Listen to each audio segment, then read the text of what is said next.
sekarang ke debat nih. Ya, untuk debat ini saya mau puterin satu lagu yang cocok banget sama kejadian kemarin. Dia satu-satunya wanita. Karena wanita ingin dimengerti lewat tutur lembut dan lagu agung. Karena wanita ingin dimengerti, manjakan dia. Ganti dong. Manjakan Bu Silvi dengan waktu yang lebih. Gimana tuh Mas rasanya pas waktu udah habis tapi dia belum memberikan pertanyaan? Iya, saya tuh bingung gitu. Terus saya mau jawab apa gitu. Jadi kalau misalnya mau debat itu persiapannya berapa hari sebelum sih, Mas? Nah, ini tuh aku selalu ditanyakan persiapan debat itu kan sepanjang karir kita. Sama seperti kita diajak ngobrol Jadi gini. nggak mendadak gitu langsung 2 hari sebelum intensif gitu. Loh, kalau itu namanya mau pentas teater latihan. Oh iya. Debatnya bukan teater. Yang gue ngapalin skrip. Kalau ngapalin skrip kelihatan lah ngapalin skrip. Nggak bisa di skrip. Dan nggak bisa diharapkan mau ditanya apa. Kita nggak tahu juga mau ditanya apa. Tadi kembali lagi ke moderator. Moderator tuh harus digarang. Nggak, menurut saya sih gini, kasih dong kesempatan moderator untuk menanyain kita lebih jauh. Dicecer aja. Pengennya di probing gitu, digali. Dan debat itu adalah kesempatan bagi publik untuk menilai. Betul. Dan kalau menilai itu artinya, karena itu kami itu, saya sama Bang Sandi, ada debat manapun kita datang. Karena kalau saya nih lihatnya, debat itu adalah hak rakyat untuk tahu kita. Bukan kewajiban. Karena itu kami nggak cuma datang di KPU. Seakan-akan hanya kalau yang wajib. Enggak lah. Tapi ada yang seru nih selama masa kampanye ini. Ini di sosmed ya. Itu loh. Mas Anies sama Panji baca tweet jahat. Baca tweet jahat. Iya, Aku lagi posting di Instagramnya Rene. Tapi itu Mas, maksudnya itu kalau menurut saya kadang itu terlalu high contact communication gitu loh Mas. Oh gitu ya? Yang ya you know, nggak semua bisa mengerti jokes itu loh Mas. Emang sejahat apa sih nge-tweet ke Mas Anies orang-orang itu? Ya itu aja. Kan banyak tweet-tweetnya macam-macam. Tapi saya kita merasa santai aja dah. Nggak sakit hati. Enggak lah, santai aja. Sakit hati nggak Mas? Enggak. Dan udah saya tuh malah merasa. Dan sekarang tuh yang terjadi sesudah ada tweet jahat itu, wih, jumlah tweet jahatnya drop. So it works ya. It works. Masih seputar dunia Twitter dan netizen, pertanyaan aku. Nah, Mas Anies waktu tanggal 1 Januari kan Mas Anies main ke kantor FPI itu. Itu para netizen kan bertanya-tanya, termasuk aku sendiri, Mas Anies sebagai tokoh Islam moderat gitu ya. Kenapa waktu itu main ke kantor FPI, Mas Anies? Loh, kan semua ini namanya gubernur ya. Iya. Gubernur tuh gubernur semua warga. Jadi merangkul semua. Jadi Harus maksud aku bisa. kenapa nggak FPI-nya aja diundang ketemu Mas Anies? Kenapa Mas Anies yang datang ke kantornya? Saya tuh datengin semuanya. Iya. Saya datang ke komunitas Katolik. Saya mendatangi ke semuanya.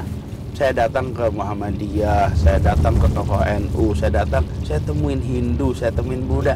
Cuman yang lainnya nggak geger di sosmed. Iya. Karena Jadi, mungkin sebenarnya kalau dari- ini lagi diomongin juga. Kalau dari sisi kitanya, kita tuh datengin semuanya. Harusnya datang ke semuanya gitu. Emang iya dong. Semua kok. Ya, emang iya. Ke satu ini aja yang jadi dan kalau berita. pada lihat Instagram saya ada semua di situ. Cuma kan tapi yang digoreng jadi isu itu loh Mas. Iya, Kenapa karena ya? dia lagi hot item. Satu hot item, yang kedua kalau yang lain-lain itu nggak bisa memojokkan aku. Nggak bisa dipakai. Nggak bisa dipakai. Kalau ini kan bisa dipakai. Iya. Ya siapa sih yang goreng ya? Tentu lawan lah gitu. Masa yang goreng teman sendiri gitu. Udah mau sampai nih kita ya. Kita mau nanya dulu karena ke Apa tuh? semuanya kita mau tanya. Iya. Apa What tuh? if? Ya. Bagaimana kalau misalnya Mas Anies tidak terpilih untuk menjadi gubernur? Apa yang akan dilakukan sama Mas Anies?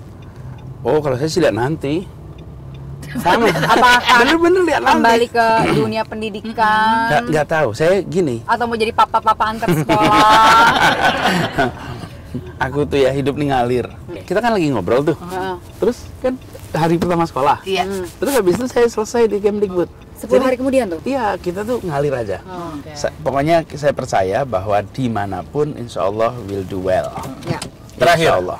Kenapa warga Jakarta harus memilih pasangan calon nomor 3? Anies Sandi. Satu, kita ingin buat Jakarta menjadi kota yang bersatu, bukan soal kota yang terkotak-kotak, terpecah-pecah. Kita mau bersatu. Kemudian yang kedua, kita ingin menawarkan kepemimpinan yang efektif. Efektif itu artinya semua rencana yang dititipkan pada pemerintah, pada gubernur bisa dijalankan dengan baik.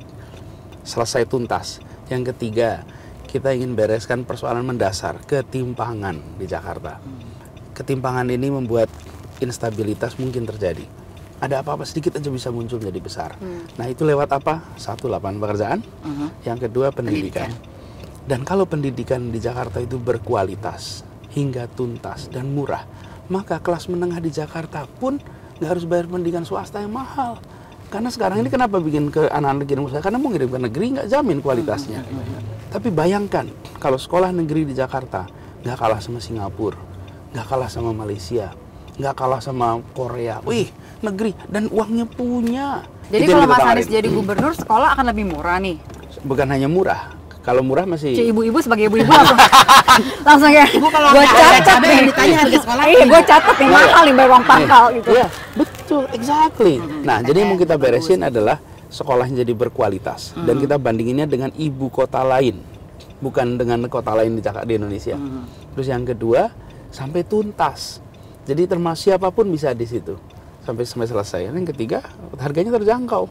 Nah, bahkan gratis kalau bagi mereka yang membutuhkan. Kita akan rombak. Kita akan rombak pelatihan gurunya. Sama yang paling penting sekali, kualitas kepemimpinan kepala sekolah. Semua perusahaan, semua organisasi, leadership-nya yang menentukan. Nah, selama ini kita nggak pernah mengembangin kepemimpinan kepala sekolah.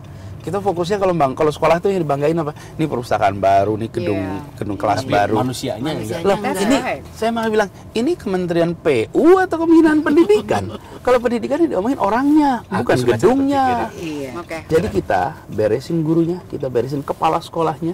Nanti sekolah-sekolah di Jakarta jadi bagus. Keluarga-keluarga Jakarta uangnya buat urusan lain. Asik. Pendidikan kami yang Buat beresin. nonton konser di Perth. Kalau ke Jakarta, ini adalah episode kedua Nebeng Seru dengan Mas Anies. Tepuk tangan dulu.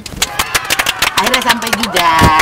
Mas Anies terima kasih sudah meluangkan waktunya. Kita foto Sama-sama. dulu. Oh, kita selfie Biar ya? kelihatan. Dan ini kan 3 kali lebih seru kan? Serba 3 Sip. kali.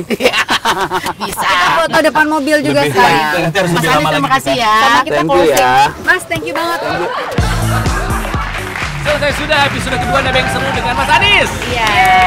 Ini membuktikan bahwa memang Jak FM itu punya slogan 1, 2, 3 sayang semuanya. Kita nggak pernah pilih-pilih kok ya. Betul Ya, sekali. mau udah Mas Anies sudah, insya Allah minggu depan dapat jadwalnya Mas Agus. Kita ajak keliling-keliling juga. Kalau menurut aku tuh mau dengan lebih cantik kan, biar kayak Anissa. Gini dong. Oke. Oke.